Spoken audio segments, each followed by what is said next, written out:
Hello and welcome to English 911. I'm so glad that you could be with me today. And just so you know, for your information, my name is Skyla. This last week, I read your letters and I found a couple really interesting ones that, I've had trouble with in the past as well. So hopefully we can make things clearer today, okay? So our first question is from Ilya.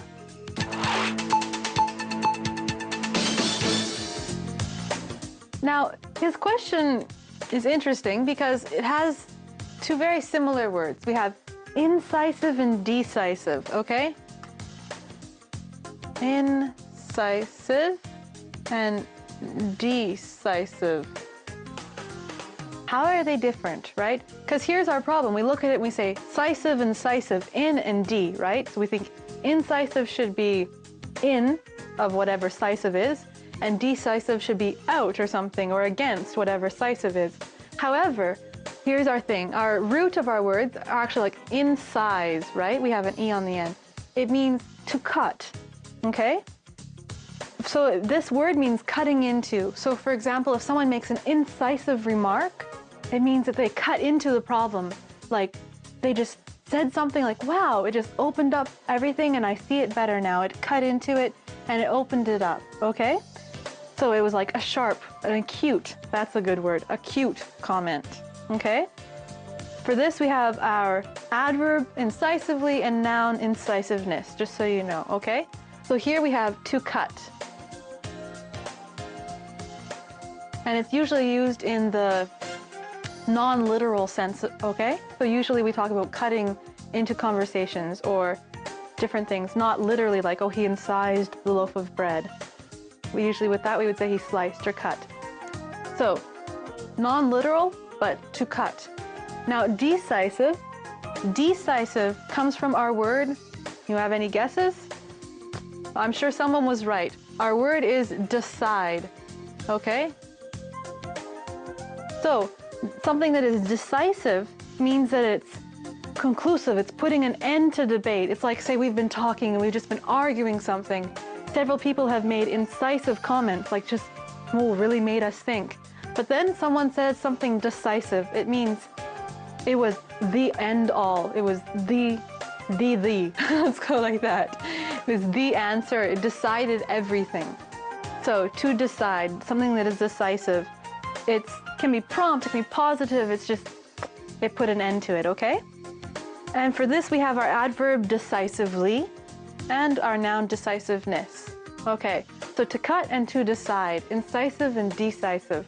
So I'm glad that all that's understandable now. And now on to our second question, which is from Christina. So Christina, your question is very interesting. Here we have, like I'm writing, right? And here I have a word I want to write. Do I put the whole word here? Do I put part of it here and here? Or do I put all of it on the second line? Now, in English, yes, you can put a hyphen. That's what this line is called. That is called a hyphen. Let me just spell that actually. Hyphen. Okay? You can put a hyphen between, like to split words, okay? But there are 7 rules actually about how you can do this. So first we have rule number 1, okay? That you need to divide the word between syllables. For example, you have the word support, right? Let's write this word. Support. You don't want to ever write like support, or maybe like support and then put T on the last line, right?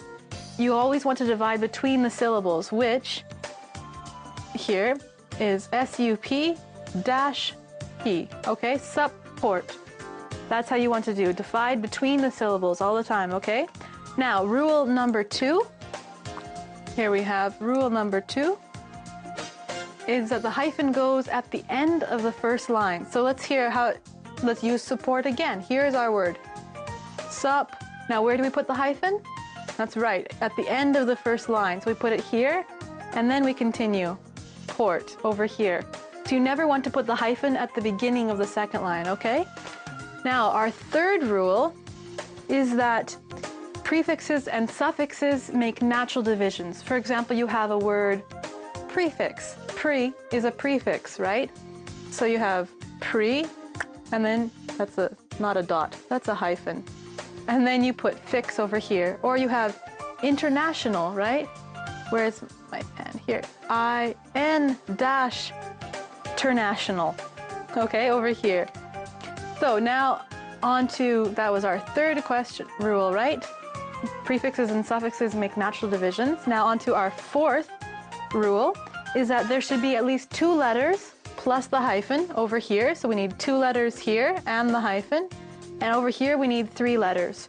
For example, let me think of any words. Skyla. So we should have SK-YLA over here. Except for that, it doesn't work because we need to have the Y over here with our syllable. So, but you never want to have less. Like for example, the word elect, right? You would never write E dash and then lect because you need 2 letters here. So you will never have a word that has less than 5 letters in it. You will never have, like for example, the word echo. You just won't hyphenate. If there's not space here, put it on the next line, okay? So now on to rule number 5, which says do not divide proper names or adjectives. For example, Skyla, we just don't divide it. There we go. Or Washington, right? You can't write, wash, that's an S, wash, dash, and then Ington, right? It's not right. There we go, not correct. You can only write Washington, Russia, Poland, all of those, England, Canada, those always stay as one word. You never divide them, okay? Then number 6. Say you have a word that already has hyphens in it. For example, mother-in-law. Right? We have mother-in-law.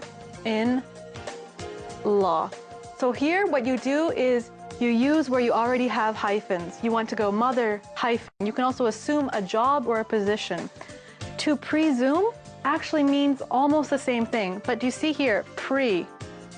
And what does the prefix pre mean? Right, that's right, before, right?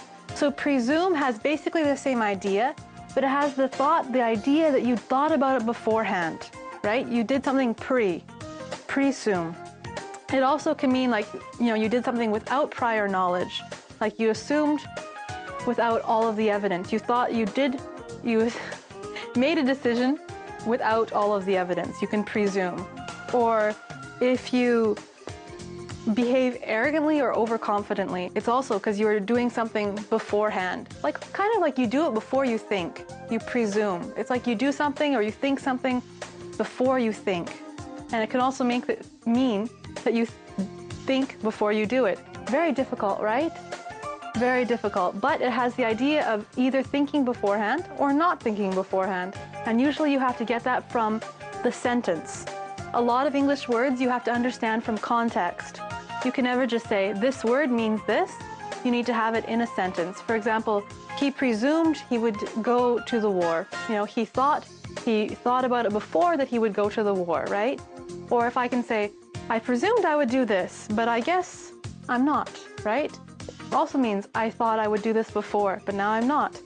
However, if I can presume upon someone, it's basically like, I think I'm better, and I'm obviously mistaken.